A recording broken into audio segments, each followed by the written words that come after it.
Hello guys, here is the review of Visakhapatnam. ఈ కథ విషయానికి వస్తే అధికారం, ఆధిపత్యం అనే నేపథ్యంలో కొనసాగుతుంది. ఈ కథ 1990 సముద్ర తీరమైన విశాఖపట్నం నేపథ్యంలో కొనసాగుతుంది.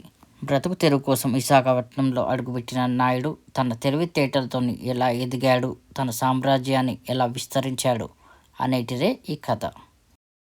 తనకు ఎదురేలేని సామ్రాజ్యాన్ని నిర్మించుకున్న నాయుడికి సవాలుగా తన కూతురే ఒక శత్రువుగా మారితే ఎలా ఉంటుంది అనేటిది ఈ కథ.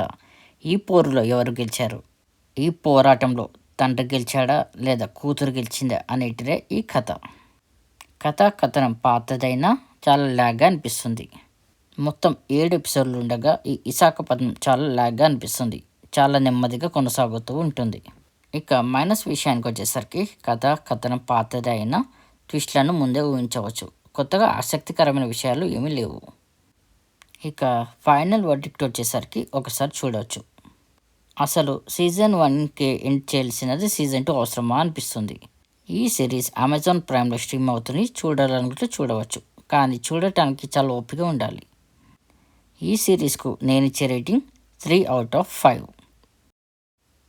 రావ్ బహదూర్ చాలా ఎక్స్పెక్టేషన్స్తో మూవీ చూశాను భయ్య, కానీ చాలా అంటే చాలా డిసప్పాయింట్ చేసింది.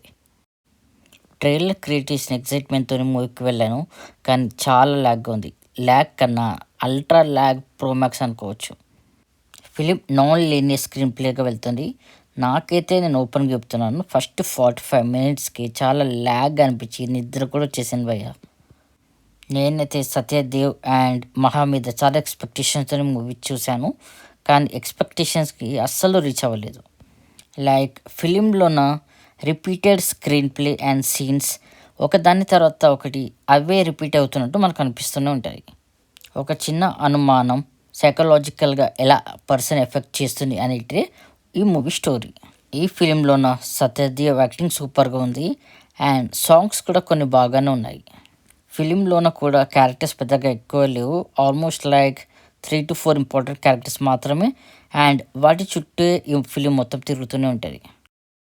ఫైనలీ మన రావ్ బహదూర్కి వచ్చిన ఆ అనుమానం ఏంటి, ఆ అనుమానం వలన తన సైకలాజికల్ ఎలా ఎఫెక్ట్ అయ్యాడు అండ్ దాని నుంచి తను బయటకు వచ్చాడా లేదా అనేటిదే ఈ ఫుల్ స్టోరీ.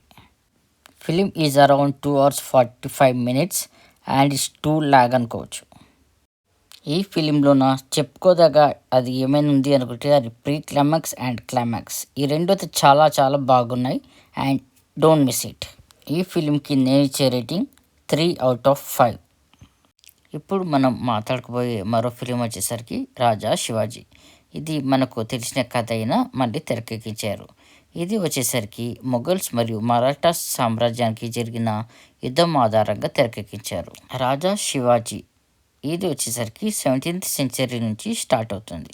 రాజా శివాజీలో ప్రధాన తారాగణం వచ్చేసరికి రితేష్ దేశ్ముఖ్, జెనీలియా, అభిషేక్ బచ్చన్ అండ్ సల్మాన్ ఖాన్ నటించారు. మనం రీసెంట్గానే చావా సినిమా చూసాము. అది కూడా ఛత్రపతి శివాజీ జీవిత చరిత్ర ఆధారంగా తెరకెక్కించారు. కానీ ఈ రెండు సినిమాలను కంపేర్ చేయలేం, కానీ రెండు బాగానే ఉన్నాయి. ఛత్రపతి శివాజీ మరాఠా సామ్రాజ్యాన్ని ఎలా నిర్మించాడు, ఎలా కాపాడాడు మరియు మొఘల్ సామ్రాజ్యం గుండెలో ఎలా నిద్రపోయాడు అనేటిదే ఈ సినిమా. రాజా శివాజీ మూవీ వచ్చేసరికి ఇక్కడ ఏఐని బాగా యూజ్ చేశారు, కానీ అది క్లియర్గా కనిపిస్తూనే ఉంది. కానీ ఆ ఏఐని యూజ్ చేసిన విధానం చాలా బాగుంది అండ్ విజువల్ ఎఫెక్ట్స్, గ్రాఫిక్స్ చాలా బాగున్నాయి అండ్ మనం చూడటానికి కూడా చాలా బాగుంటాయి కూడా. ఏఐని యూజ్ చేయడం వలన సినిమా ఇంకా చాలా బాగా వచ్చింది. ఈ సినిమాకు నేను ఇచ్చే rating 4.5/5. Nagabandham first is first, the movie is చాలా బాగుంది ఫ్రెండ్స్. ఈ మూవీ వచ్చేసరికి 17th century and 19th century అనే పీరియడ్ కాలంలో నడుస్తుంటుంది.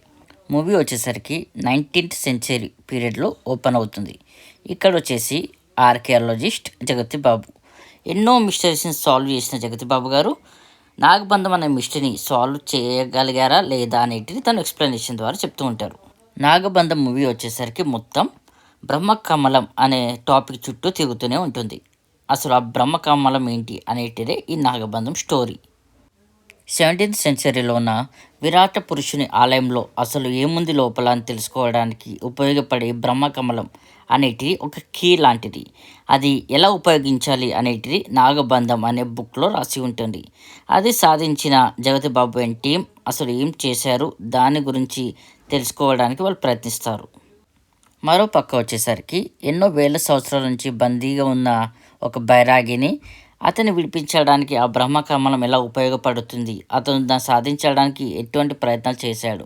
అసలు నాగబంధం మూవీ వచ్చేసరికి విజువల్లీ చాలా సూపర్గా ఉంది. అండ్ ఏఐని కూడా యూస్ చేశారు కాబట్టి మూవీ అనేసరికి విజువల్లీ చాలా ప్రజెంట్ చేశారు. అండ్ గ్రాఫిక్స్ కూడా చాలా అద్భుతంగా ఉన్నాయి.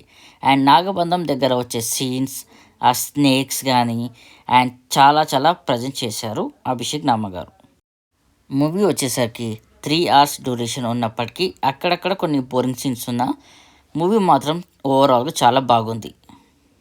నాగబంధం మూవీలోన హైందత్వం గురించి, సనాతన ధర్మం గురించి చాలా గొప్పగా ప్రజెంట్ చేశారు. మనం అనుకున్నట్టుగానే అభిషేక్ నామ గారు ఈ నాగబంధం మూవీని చాలా బాగా తెరకెక్కించారు.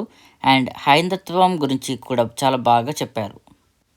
అభిషేక్ నామ గారు తీసుకున్న ఈ టాపిక్ కొత్తదే అయినా చాలా బాగా ప్రజెంట్ చేశారు.